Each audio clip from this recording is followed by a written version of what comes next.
Recently I collaborated with a dude called Quist who has a great YouTube channel with tons of free backing tracks for guitar players.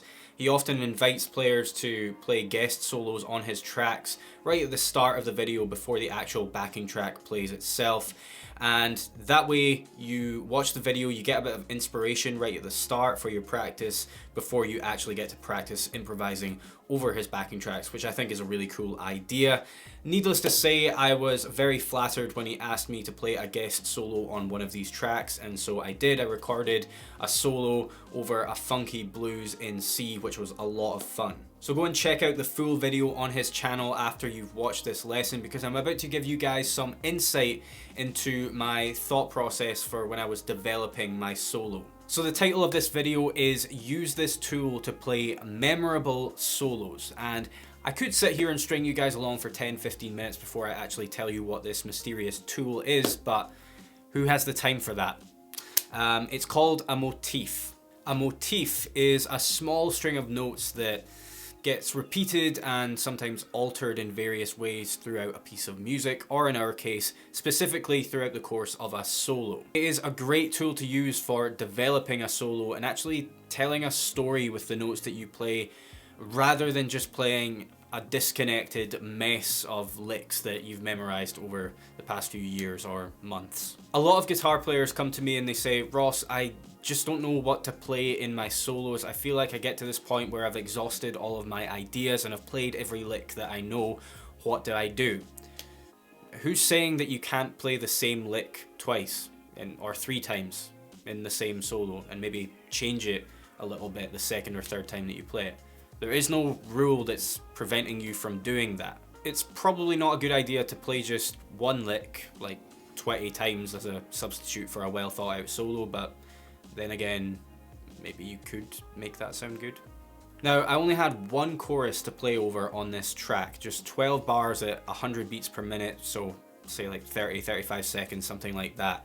And so I knew that I had to be smart with my note choices if I wanted to create something memorable with the limited time that I had to play over. So I actually played 3 motifs in my solo. Listen to it again now and see if you can spot them. You want to listen out for small musical phrases that get repeated.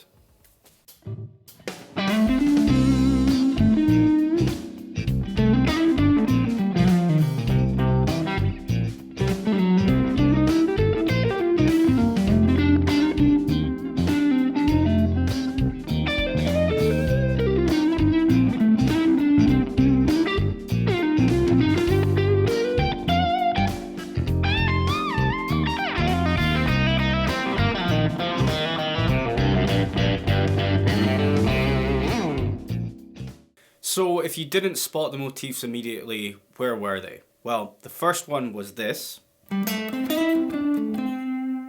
which I played quite near the start of the solo, just after the first lick actually.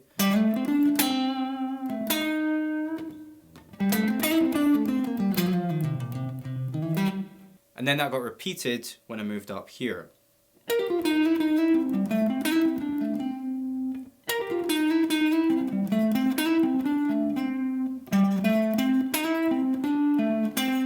Hear how that is exactly the same as this. I'm just playing the same motif but in different positions of the fretboard. The second motif was really simple, just this. So I'm just taking the exact same phrase here and repeating it immediately after an octave higher.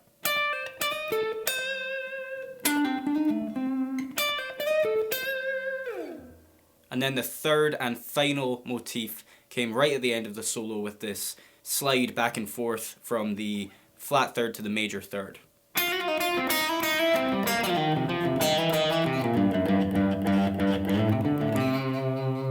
Okay, so I'm just taking this and repeating it an octave lower.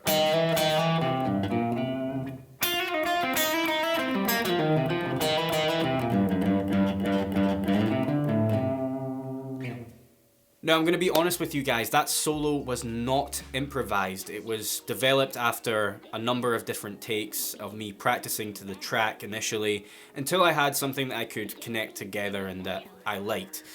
But I still find myself using motifs in my improvisational playing, whether I'm on stage or whether I'm at home practicing, all the time, as well as in composed solos.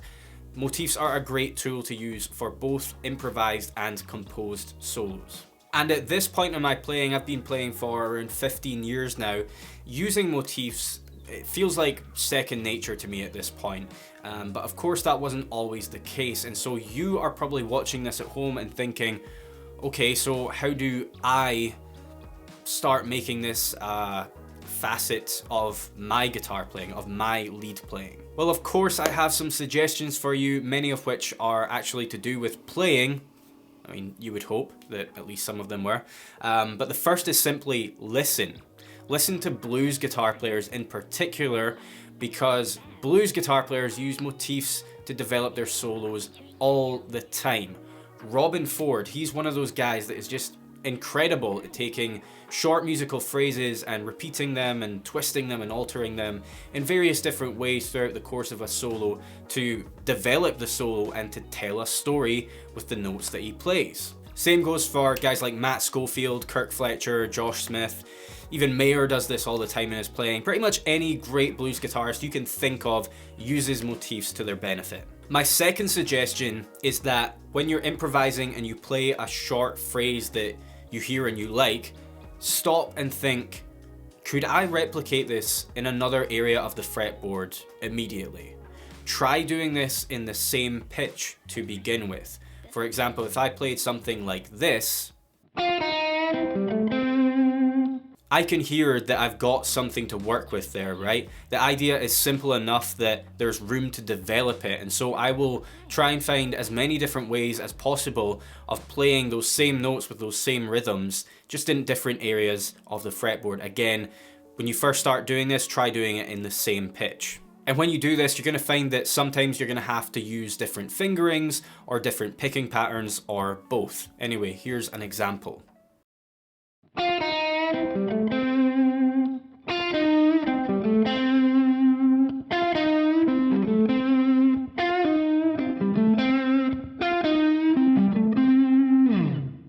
The reason you should want to practice this is because, well, to be a truly confident improviser, talking about playing guitar specifically, you never want to feel held back by a lack of good fretboard visualization.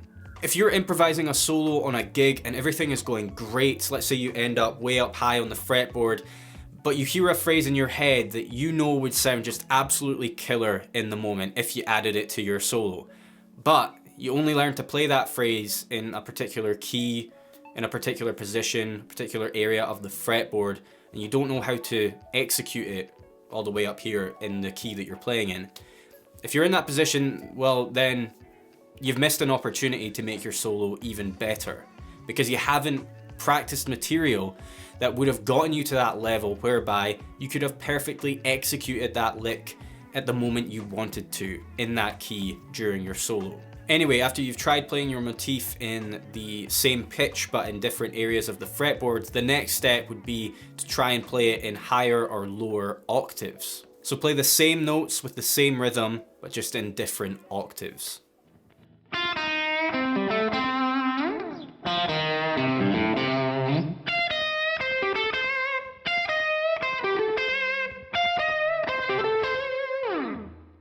If you're trying to do this right now and you're struggling to find the same notes in different parts of the fretboard, that tells me two things. One is that you don't know your scale positions well enough, and the other is that you lack good fretboard visualization. So you need to start learning how to memorize the notes of the fretboard.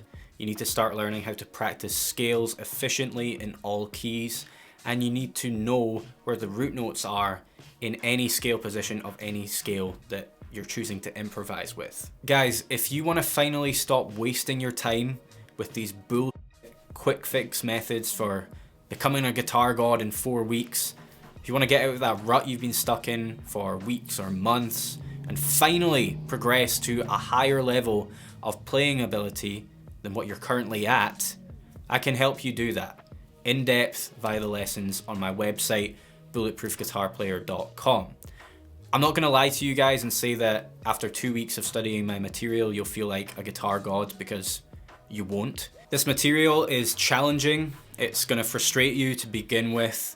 And the chances are a lot of people that try it will probably give up because it turns out they didn't want to progress as badly as they thought they did. But the ones who do, the ones that are tired of being stuck in that rut, the ones that stay committed with the material through daily practice, those are the people that are actually gonna feel like much better players a few months down the road. Regardless of whether you're learning from me or some other online instructor or an in-person teacher, that's what you should always be focusing on as a guitar player, not fooling yourself into thinking that there's some magic pill method out there for feeling like the best guitar player in the world every day of your life, because that doesn't exist, that's not reality. But what is realistic is becoming a little bit better at the instrument every day through daily practice, so that every week, every month, your progress is accumulating, and then, you know, a year down the line, you can look back and say, wow, I really have come a long way with all of this daily practice that I've been doing. This actually works. Anyway, the link is in the description if you want to check it out and maybe sign up. If you do sign up, then start with part 1, master the fretboard, and work your way up from there. After you've practiced playing your motif in different octaves and different areas of the fretboard, the next step would be to alter the motif in some way, change it in some small way. There are 2 ways to do this, and of course they can be combined, but let's start with baby steps. The first would be to alter the rhythm of the motif. So hold on to even just one note a little bit longer than you did the first time you played it, or let's say the first note of your motif, the first time you played it, it landed directly on beat 1. Maybe the next time you play it, you want to hold off and play it on the and of 1 instead. There are countless ways to rhythmically alter your motifs, and here's some examples of me doing that with a very simple phrase.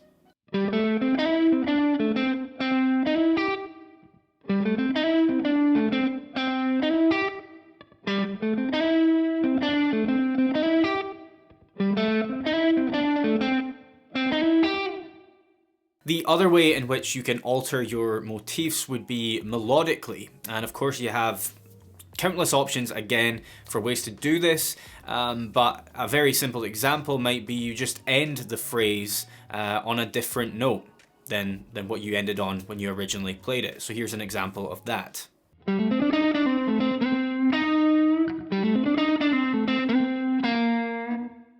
Or you could apply the exact same rhythm to a completely different set of notes, like this for example.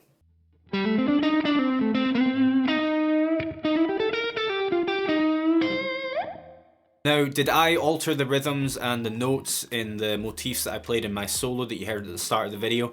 I don't think I did. I think I pretty much just played the same things but in different octaves and in different areas of the fretboard in different scale positions. But remember, there are no rules to break here. These are merely suggestions I'm giving you guys for how to get started with practicing motifs and how to get started with using them in your playing. Perhaps if I had another course to play over, I would have changed things up a bit more. I would have developed those motifs a little further.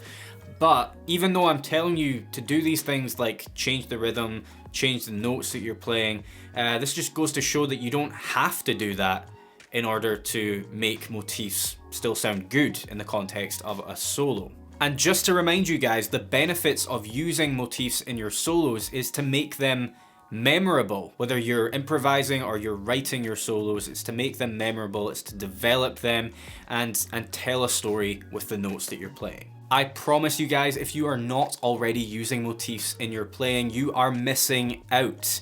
Practicing the use of them and listening to players who use them often, day in, day out, is really going to add a new level of maturity to your playing. It's not going to happen overnight. It will take some time for it to become second nature, like I said earlier.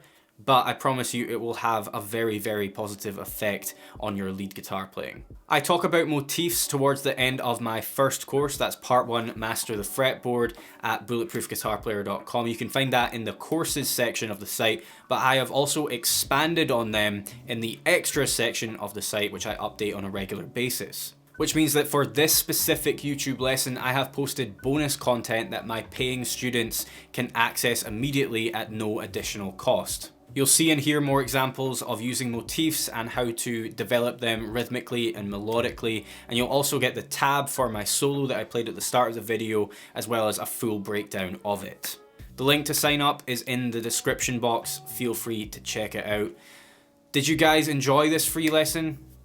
I mean, I really hope that you did. If you did, please give it a like. That helps me out. You could also share it with your friends. I mean, if they play guitar. If they don't play guitar, they'd probably just be like, why are you sending me this? Also, leave a comment saying, thanks Ross, this lesson was proper sick and you look great in that hat. Cheers guys, and I'll see you in the next one.